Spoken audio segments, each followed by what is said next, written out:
सभी साथियों को मेरा क्रांतिकारी इस्तकबाल, जय भीम, लाल सलाम। मेरा नाम स्वाति सिंह है। मैं यहाँ पर स्कूल ऑफ लैंग्वेजेस में पीएचडी की 4th ईयर की छात्रा हूँ और लेफ्ट यूनाइटेड पैनल से सचिव के पोस्ट के चुनाव को लड़ रही हूँ। साथियों, मैं ये बता देना चाहती हूँ कि ये लेफ्ट यूनाइटेड पैनल वही पैनल है जो इस देश के अंदर और इस यूनिवर्सिटी के अंदर सामाजिक, आर्थिक और राजनीतिक न्याय के मूल्यों पर जो हमारे संविधान का आधार है, उन मूल्यों को बचाने की लड़ाई में पहली पंक्ति में खड़े रहने वाला पैनल जो है वो लेफ्ट यूनाइटेड पैनल है।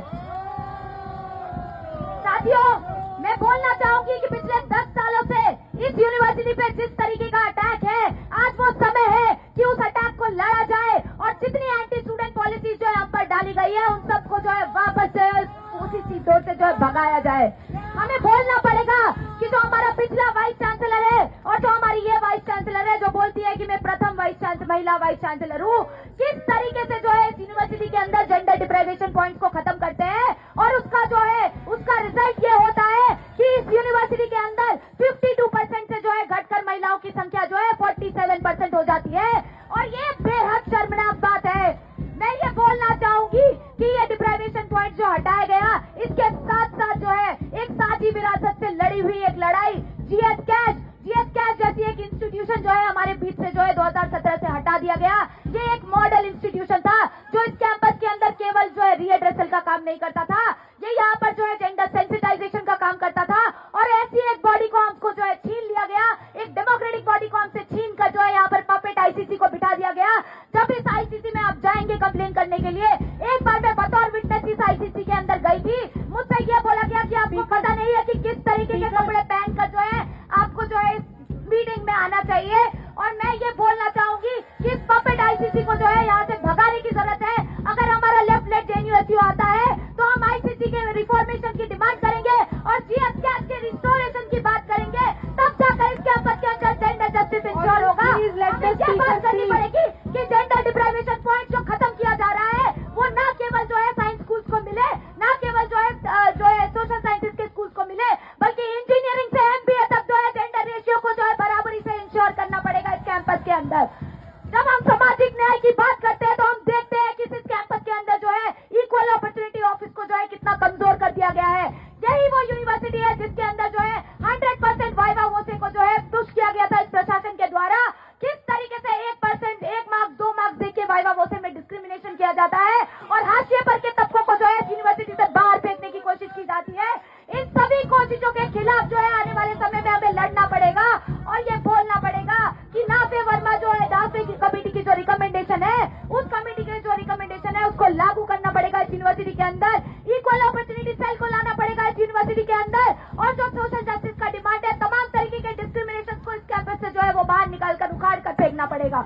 हमें बोलना पड़ेगा कि आर्थिक न्याय की लड़ाई जो यूनिवर्सिटी काफी समय से लड़ता आ रहा है, उसमें जो है फंड कट का क्या रोल है। आज हम देखते हैं कि ऐसी सरकारी सियासत जो बाहर बैठी हुई है, 60% का एजुकेशन का बजट जो है हमारा कम हुआ है यूजीसी का पिछले 10 सालों में और उसका रिपरकशन ये है कि आज हमारी यूनिवर्सिटी के अंदर जो है लैब इंफ्रास्ट्रक्चर को मेंटेन करने के लिए इनके पास पैसा नहीं है। जो है स्टूडेंट्स का स्कॉलरशिप, स्टूडेंट्स का जो रिसर्च है वो सालों का रिसर्च जो है वेस्ट हो जा रहा है क्योंकि इनके पास पैसा नहीं है लैब इंफ्रास्ट्रक्चर को मेंटेन रखने का। हम देखते हैं जब हम बोलते हैं कि हमारे सर पे जो छतें गिर रही है तो इनके पास मरम्मत के लिए पैसा नहीं है। जब हम बोलते हैं कि लाइब्रेरी में किताबें नहीं है तो इनके पास किताब खरीदने का पैसा नहीं है।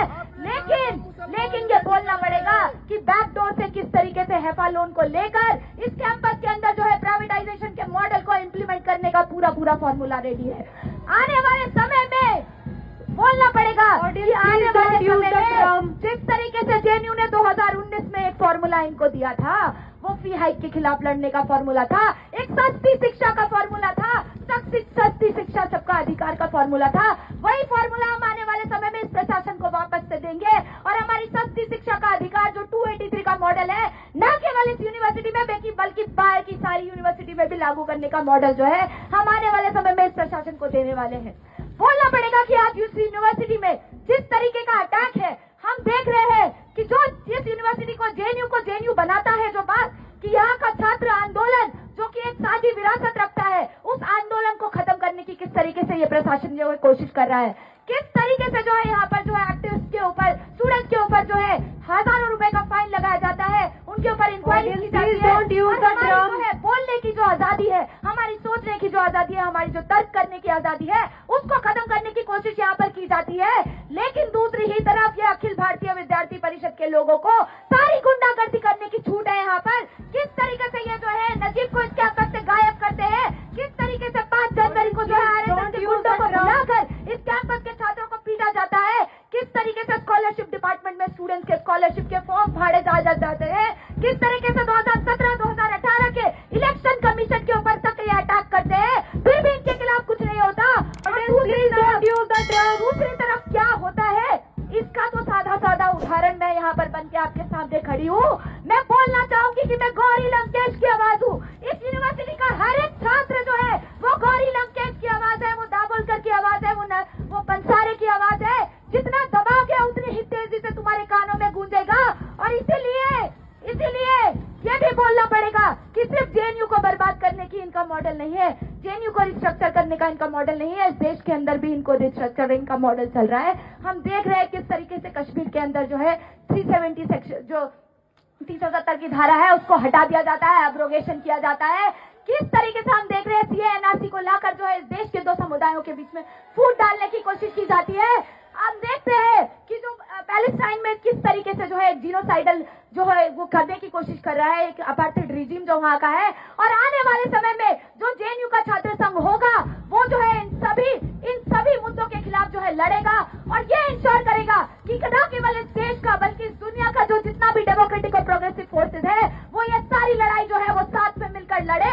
और ये भी इंश्योर करेगा कि जो है आने वाला लड़ाई जो हो उसमें किसी तरह की कोई फूट ना हो, हम साथ में मिलकर इन लड़ाई को लड़े और जीते भी साथ में मिलकर।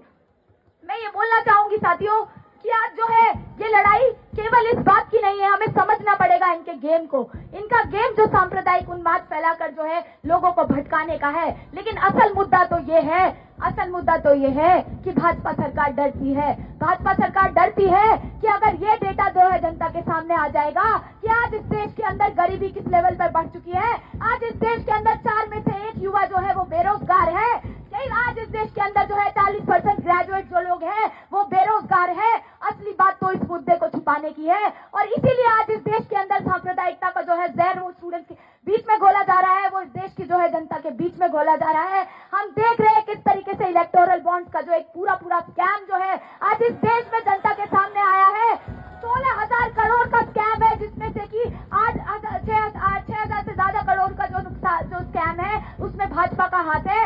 और जो है 15 से 20 ऐसी कंपनीज है जिनके ऊपर जो है ईडी और सीबीआई का जो है जांच था। और इसीलिए मोटा भाई को ऐसा लगा कि इस जांच से बचने के लिए हम जो है स्कैम को पूरा एक्सटॉर्शन स्कैम बनाते हैं।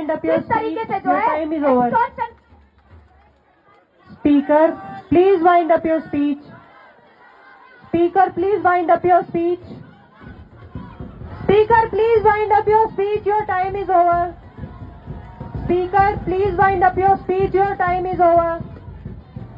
Speaker, your time is over. Speaker, please wind up your speech. Speaker, please wind up your speech. Your time is over. Speaker, please wind up your speech. Your time is over. से आप क्या समझते हैं on the accessibility? मैं सबसे पहले ये बोलना चाहूंगी कि हम पूरे एक्सेसिबिलिटी ऑडिट के पक्ष में हैं। ये लेफ्ट लेग जेएनयू एसयू ही था जो कैंपस को बैरियर फ्री कैंपस बनाने का एक मूवमेंट को लड़ा था, जिसके तहत इस कैंपस में जो है टैक्टाइल ट्रैक जो है उसको लगाया गया। आज भी जो ये स्ट्रगल जो है पूरी तरीके से कंप्लीट नहीं हुआ है। हर एक यूनिवर्सिटी के कोने कोने में जो है टैक्टाइल ट्रैक्स लगाए जाए, ये जो है हम अपने एजेंडा में रखते हैं। हम आने वाले समय में अगर चुनकर आते हैं तो ये इंश्योर करवाएंगे। आपको याद दिलाना चाहेंगे कि यही बैरियर फ्री कैंपस बनाने का जो मूवमेंट लड़ा गया था, उस मूवमेंट के तहत कावेरी और गोदावरी के अंदर जो है लिफ्ट को लगवाया गया था। बट आज भी वो लड़ाई जो है वो अधूरी है, क्योंकि वो लिफ्ट लगने के बाद भी जो है वो लिफ्ट काम नहीं कर रही है। और इसीलिए जरूरी है कि ये बोला जाए कि वो लिफ्ट को जो है उसको भी चालू करवाया जाए।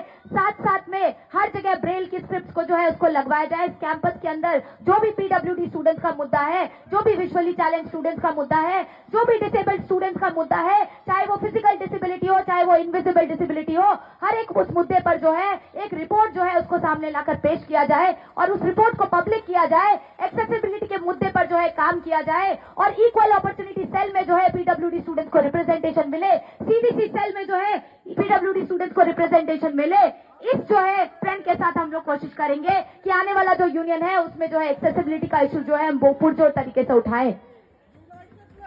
आप पीडब्ल्यूडी के अधिकारों से ज्यादा आप जानवरों के अधिकारों की बात करते हैं, ऐसा क्यों? साथी, हमें लगता है ये गलत अवधारणा है। हम ये मानते हैं कि जो ह्यूमन राइट्स है, जो एनिमल राइट्स है, that do not precede over human rights. और ये आपका कोर्ट का जजमेंट भी बोलता है कि there has to be a balance between the two, between the human rights and animal rights. और इसके तहत जितने भी जजमेंट्स हैं कोर्ट के, चाहे वो ये हो कि कैंपस स्पेसेस में जो है स्टरलाइजेशन करवाया जाए, ये कैंपस हम मानते हैं कि हर एक स्टूडेंट के लिए जो है सेफ और एक्सेसिबल हो, चाहे वो पीडब्ल्यूडी स्टूडेंट्स हो, चाहे वो किसी भी ऑप्रेस्ड आइडेंटिटी से आने वाले लोग हो, ये कैंपस सबके लिए एक्सेसिबल और सेफ बनाने की हमारी लड़ाई है और इस लड़ाई को हम आगे भी लड़ते रहेंगे। आपने एक भी पीडब्ल्यूडी कैंडिडेट उम्मीदवार नहीं दिया है, क्यों? साथी, मैं इसका एक ही जवाब देना चाहूंगी कि हम किसी को उम्मीदवारी नहीं देते हैं, हम किसी की उम्मीदवारी तय नहीं करते हैं। लोग अपना हक जो है, लोग अपनी लड़ाई जो है उसको लड़कर छीन कर लेते हैं। तो आप मुझसे ये सवाल पूछना बंद कर दीजिए कि हम किसी को हम जो है उम्मीदवारी दे रहे हैं। इस कैंपस में लेफ्ट लेड यूनिटी ने इंश्योर किया है कि पहले भी जो है हर एक ऑपरेट कम्युनिटीज को जो है रिप्रेजेंटेशन मिले, काउंसिलर लेवल से लेकर सेंट्रल पैनल तक रिप्रेजेंटेशन मिले, तमाम तरीके का रिप्रेजेंटेशन जो है इस कैंपस में इंश्योर किया गया है। मैं नाम नहीं लेना चाहूंगी क्योंकि मैं नहीं चाहती कि जो है इसको जो है किसी का नाम लेकर यहाँ पर मैं स्टेज से बोलूं, इसलिए मैं नाम नहीं लूंगी। लेकिन मैं आपको ये बोल देती हूँ कि आइडेंटिटीज के बेसिस पे जो है हम किसी को जो है डिस्क्रिमिनेट करने का सोच नहीं रखते हैं, क्योंकि हम सबकी लड़ाई रखने का जो है, एक सबकी यूनिटी के साथ लड़ाई रखने का जो है हम उम्मीद रखते हैं। What is term radical Muslim to you? मैं बोलना चाहूंगी, I fail to understand what this question asked of me. According to me and according to what Marx said, radical is someone who goes to the roots of the problem, and a Muslim is someone who follows Islamic faith. That's all I want to say. Do you see hijab as regressive? Clarify. मैं एक बात बस ये बोलना चाहूंगी कि इस देश के अंदर और इस दुनिया के अंदर महिलाएं क्या कपड़े पहनती है, महिलाएं क्या खाती है, महिलाएं जो है कौन सा जीवन साथी सुनती है, किसके साथ होती है, क्या करती है, बच्चा करती है कि नहीं करती है, ये जो है कोई तय नहीं कर सकता। ये उनका पर्सनल चॉइस है। और चाहे जो है हमारा एक क्लियर पोजीशन रहा है हिजाब को लेकर, नो इम्पोजिशन नो बैन। अगर ईरान में किसी महिला को जो है हिजाब ना पहनने के लिए मारा जाता है तो हम उसके भी खिलाफ खड़े हैं। और आज हमारे देश के अंदर भाजपा की सरकार जब कर्नाटक से हिजाब पहनने के लिए मुस्लिम महिलाओं को जो एजुकेशनल इंस्टीट्यूशन से बाहर फेंकती है तो हम उसके भी खिलाफ खड़े हैं। नो इम्पोजिशन नो बैन, एक क्लियर पोजीशन है हमारा हिजाब को लेकर। और किसी भी कपड़े के पहनने की आजादी जो है हर एक महिला को मिलनी चाहिए। यह हमारा पर्सनल फ्रीडम है, पर्सनल चॉइस है। मैं इसी में विश्वास रखती हूँ।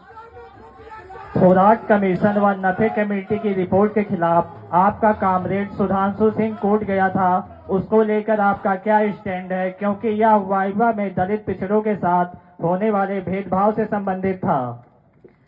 साथियों, मैं सबसे पहले बोलना चाहूंगी यहाँ से कि ये साफ साफ झूठी बात है जो कॉमरेड शुभांशु के लिए बोली जा रही है। मैं बोलना चाहूंगी जब Your time is over. I would like to answer this question.